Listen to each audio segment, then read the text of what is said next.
Hello all of you. And last lecture पे हमने question 23 तक कंप्लीट कर दिया था। ठीक है, क्वेश्चन 23 कंप्लीट हो गया था हमारा। आज हम बढ़ेंगे क्वेश्चन नंबर 24 एंड उसके ऑप्शन में, क्योंकि दोनों के दो प्रूफ हैं और 4 मार्क्स में है, तो उसी हिसाब से हमें इस क्वेश्चन को आंसर को कंप्लीट करना होगा। ठीक है, तो क्वेश्चन क्या है, प्रत्यवर्ती धारा जनित्र का स्वच्छ आरेख खींचिए, यानी कि जो AC जनरेटर होता है उसको आपने क्या करना है, ड्रॉ करना है फर्स्टली, और state it principle and briefly explain its working, and इसका सिद्धांत बताना है और संक्षेप में इसकी क्रिया प्रणाली या कार्य प्रणाली को भी बताना है। ठीक है, तो यहाँ पर देखेंगे हमारे यहाँ 4 मार्क्स के क्वेश्चन स्टार्ट हो गए हैं। तो यहाँ पर हम देखेंगे प्रत्यवर्ती धारा जनित्र। बेसिकली पहले हम इसका एक सिंपल वे समझते हैं कि इसका काम क्या होता है। तो यहाँ पर है प्रत्यवर्ती धारा जनित्र को अगर हम देखें तो विद्युत चुंबकीय प्रेरण की क्रिया का ये सबसे महत्वपूर्ण उपयोग है, जिसे हम विद्युत जनित्र या डायनामो में किया जाता है। तो विद्युत चुंबकीय प्रेरण ये हम पहले पढ़ चुके हैं आपका फैराडे एक्सपेरिमेंट पे। तो विद्युत चुंबकीय की अगर हमें प्रेरण की जो इलेक्ट्रोमैग्नेटिक इंडक्शन होता है उसकी प्रोसेस को अगर हमें समझना है तो उसके लिए हमें डायनामो को यूज़ करना होता है। तो ये एक ऐसी इलेक्ट्रिक आपकी मैग्नेटिक मशीन है जिसके द्वारा हम क्या करते हैं, मैकेनिकल एनर्जी को विद्युत ऊर्जा यानी कि इलेक्ट्रिकल एनर्जी में चेंज किया जाता है। तो आपको ये याद रखना है 1 नंबर में कि प्रत्यवर्ती धारा जनित्र किस ऊर्जा को किस ऊर्जा में रूपांतरित करता है। तो यांत्रिक ऊर्जा को विद्युत ऊर्जा में बदला जा सकता है। इसके बाद हम ये कहते हैं कि प्रत्यवर्ती धारा को अगर उत्पन्न करना है तो प्रत्यवर्ती धारा डायनामो का यूज किया जाता है, और DC यानी कि डायरेक्ट करंट को उत्पन्न करना है तो दिष्ट धारा डायनामो का प्रयोग किया जाता है। तो ये जनरल इंफॉर्मेशन थी कि किसके लिए हम इसको आपका प्रेफर करते हैं डायनामो को। ठीक है, इसके बाद हम इसके फिगर को समझेंगे। तो फिगर को समझने के लिए हमारे पास क्या रहता है, इसके बाद हम इसका पहले सिद्धांत देख लेते हैं कि इसका सिद्धांत क्या है। तो सिद्धांत क्या होता है, जब किसी बंद कुंडली को चुंबकीय क्षेत्र में हम तेजी से घुमाते हैं तो उस कंडीशन पे वहाँ पर हमारी क्या होती है, फ्लक्स की जो रेखाएं होती हैं उनकी संख्या पे, उनकी क्वांटिटी पे कंटिन्यूसली क्या आता है, चेंजेस आना स्टार्ट हो जाता है, जिसके कारण हमारा करंट फ्लो होता है। मतलब कहने का मतलब है कि मैग्नेट आपका रोटेट करेगा एंड रोटेट करने के बाद हमारे पास क्या करेगा, इलेक्ट्रिसिटी को जनरेट करेगा। तो बेसिकली जो डायनामो होते हैं उसके 3 भाग होते हैं, यानी कि 3 पार्ट से मिलकर बना होता है। एक होता है क्षेत्र चुंबक यानी कि फील्ड आपका मैग्नेट, एक होता है आर्मेचर, एक होते हैं सर्पी विलय या ब्रूस। ठीक है, तो इसका पहले हमें फिगर भी बोला गया है तो हम पहले इसके फिगर को ही देख लेते हैं। ठीक है, तो ये है हमारे पास फिगर। ये एक आयताकार बॉक्स होता है। अभी मैं इसकी प्रोसेस को समझाऊंगी। जैसे ये है आपका आयताकार बॉक्स, तो ऐसे करके ये मुड़ेगा। देखो अगर ये मुड़ेगा मुड़ेगा मुड़ेगा तो एक पॉइंट पे आकर ये क्या हो जाएगा, रोटेट होना स्टार्ट करेगा। रोटेट नहीं होगा तो ये आपके पास क्या हो जाएगा, ब्रेक हो जाएगा। तो इसलिए इसको रोटेट कराने के लिए हमारे पास क्या लगे होते हैं, ब्रशेस लगे हुए होते हैं। क्लियर है, तो ये है हमारे पास डायनामो का फिगर। ठीक, जिसमें आयताकार एक रॉड होगी जो कि नॉर्थ एंड साउथ पोल के बीच में होगी, और ये रोटेट करने के लिए हमारे पास यहाँ पर क्या लगे होंगे, ब्रशेस लगे होंगे। तो 1 नंबर पे आपका ये डायग्राम आपको बना के आना है। क्लियर है, अब अगर हम इसके 3 पार्ट्स की बात करें तो 3 पार्ट्स में पहला क्या है, मैग्नेट है।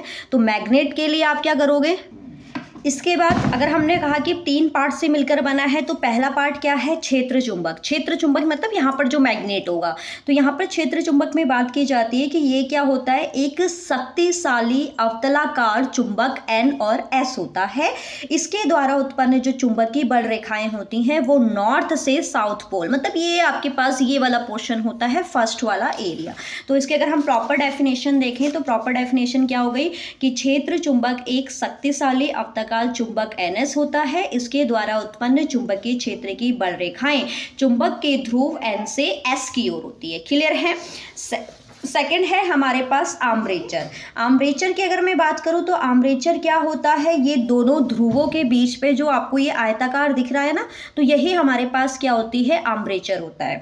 तो यहाँ पर आर्मेचर क्या है कि चुंबक के ध्रुवों के बीच पृथक तारों के तार की एक कुंडली ABCD होती है। जो ये कुंडली है ये आर्मेचर है। पहला क्षेत्र चुंबक ये आपका जनरेट करेंगे, और जो ये आयताकार रेक्टेंगल आपको दिख रही है ये आर्मेचर है। ठीक है, जिसमें क्या होगा, बहुत सारे आपके फेरे होंगे और यहाँ पर हम इसको किसके अकॉर्डिंग, किसकी हेल्प से आपका घुमाएंगे, आपके जल के टरबाइन द्वारा इसको क्या करा जाता है, रोटेट किया जाता है। ठीक है, तो आर्मेचर को देखते हैं। आर्मेचर में आपके पास क्या है कि चुंबक के ध्रुवों के बीच में पृथक तांबे के तार की एक कुंडली ABCD होती है, एक कुंडली ABCD होती है, जिसे हम कौन सी कुंडली कहते हैं, आर्मेचर कुंडली कहते हैं। और कुंडली कई फेरों से मिलकर बनी होती है और ध्रुवों के बीच इसको हम किससे घुमाते हैं, जल के टरबाइन से घुमाया जाता है। तो दो भाग हो गए, क्योंकि आपका 3 भाग से मिलकर बना होता है, क्षेत्र चुंबक, आर्मेचर, एंड सेकंड है सर्पी विलय एंड ब्रूस, जो ये दिखाई दे रहे हैं आपको।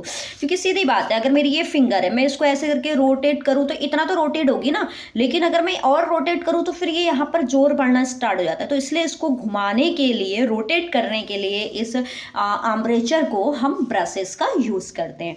तो ब्रशेस क्या होते हैं, वैसे तो ये अलग अलग होते हैं, लेकिन एक वायर के अकॉर्डिंग ये दोनों एक दूसरे से कनेक्टेड होते हैं। कुंडली के सिरों का संबंध अलग अलग 2 तांबों के छल्लों से होता है, जो आपस में एक दूसरे को स्पर्श नहीं करते हैं, मतलब ये कभी भी आपस में टच नहीं करेंगे एक दूसरे को। ठीक है, तो ये फिगर तो आपने देख ही लिया, इससे आगे हम देखते हैं इसको।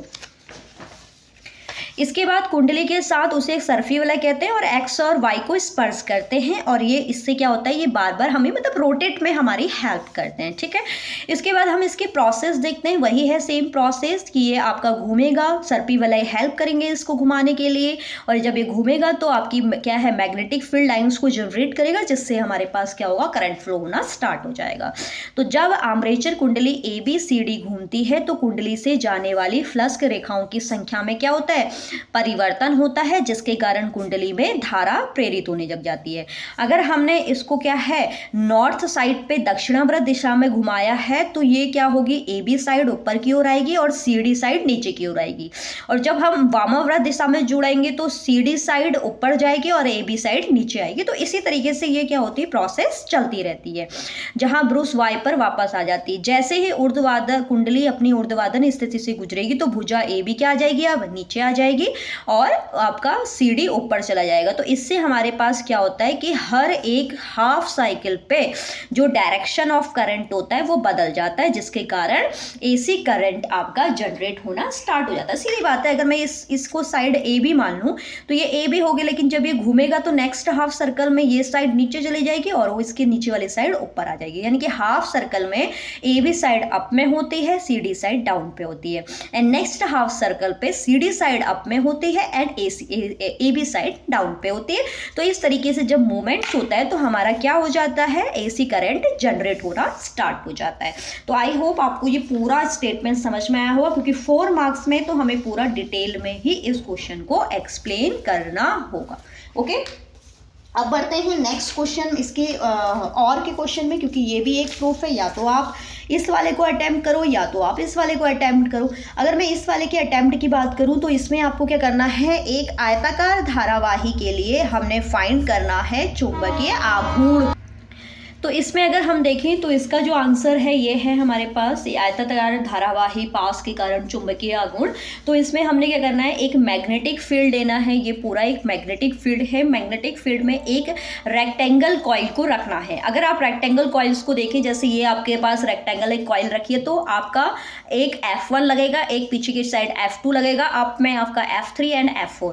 अगर हम F3 एंड F4 को देखें तो ये दोनों एक दूसरे पे क्या है, परपेंडिकुलर हैं, इसलिए ये दोनों एक दूसरे को कैंसिल आउट कर देंगे। तो जो हमें मतलब पूरा फोर्स मिलेगा वो किसके अकॉर्डिंग मिलेगा, magnitude of F1 and F2 होगा। ठीक है, और मैंने इन दोनों के बीच की जो आपके पास परपेंडिकुलर डिस्टेंस है उसको मैंने ले लिया 20 सेंटीमीटर, क्योंकि आपको पता है कि रोटेट करते हैं तो हमारे पास इन दोनों के बीच की जो डिस्टेंस होती है वो 2L होती है। एंड जब हम ये वाला निकालेंगे तो इस वाली साइड को फाइंड करेंगे तो एंगल निकल जाएगा sin theta equals to perpendicular upon then 2L, तो देन क्रॉस मल्टीप्लाई से ही आ जाता है 2L sin थीटा, और 2L डिस्टेंस को मैंने यहाँ पर बिल ऐड किया। ठीक है, तो वही लिखा हुआ है देखेंगे यहाँ पर, और ये काफ़ी ईयर्स में आया हुआ है, मैंने सारे ईयर्स को मेंशन करा है। 10 में है, 13 में है, 14 में है, 18 में है एंड 25 में अब अगेन आ गया है। तो क्या है कि F3 और F4 जो है देखो समान परिमाण परंतु विपरीत दिशा में होने के कारण ये एक दूसरे को निरस्त कर देंगे, तो इन दोनों को हम कुछ नहीं करेंगे इन दोनों में।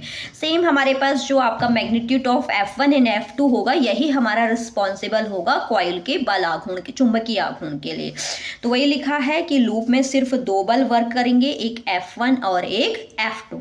अब हमने क्या है कि हमने 4th लेसन पे पढ़ा हुआ है कि अगर हम किसी भी कॉइल को किसी कंडक्टर को किसी मैग्नेटिक फील्ड के अंदर रखते हैं तो उस पर जो फोर्स वर्क करता है उसका फॉर्मूला होता है IBL। I होता है हमारे पास करंट, L होता है लेंथ एंड B होता है हमारे पास मैग्नेटिक फील्ड। तो इसलिए हमने कहा कि F1 और F2 बराबर और विपरीत दिशा में कार्य कर रहे हैं, तो ये एक बल आघूर्ण आपका लगाएंगे। और बल आघूर्ण का जो फॉर्मूला होता है tau equals to F into क्रिया रेखा के बीच की दूरी। तो F इंटू क्रिया रेखा के बीच की दूरी हमने दोनों के बीच की डिस्टेंस के लिए B sin थीटा। तो यहाँ पर फोर्स हो गया IBL और ये हो गया B sin थीटा। L और B को साथ में लिया तो लेंथ इंटू ब्रेथ, इसको क्या बोलते हैं हम एरिया, तो इसको मैंने हटाकर क्या लिख दिया A। तो क्या होता है आपके आयताकार धारावाही पास के कारण जो चुंबकीय आघूर्ण का फॉर्मूला होता है वो होता है IAB sin थीटा। अगर मैं यहाँ पर ले लूँ कि इसमें N कॉइल्स हैं, नंबर्स ऑफ कॉइल्स जो हैं वो N हैं, तो इस बेस पे हम इसकी मल्टीप्लाई किससे कर देते हैं N से। इसके बाद हम कहते हैं कि इनके बीच में जो बनने वाला एंगल है थीटा वो मैक्सिमम है यानी कि 90 डिग्री है, तो उस समय हम साइन को 90 रखेंगे तो हमारे पास फॉर्मूला ये आ जाएगा। तो आपने देखना है कि आपको 90 वाले हिसाब से क्वेश्चन को पूछा गया है या हमारे पास एंगल के बेस पे, कॉइल्स के बेस पे, या सिंपल आपका जनरल फॉर्मूला, और इसी से रिलेटेड फिर हमारे क्या आते हैं इसमें न्यूमेरिकल्स आते हैं। तो आई होप आपको ये दोनों क्वेश्चन, डिटेलिंग क्वेश्चन अच्छे से समझ में आए होंगे। अब 2025 पेपर की सिर्फ एक वीडियो और आएगी जिसमें हम क्वेश्चन 25 और इसके ऑप्शन एंड क्वेश्चन नंबर 26 को डिस्कस करेंगे।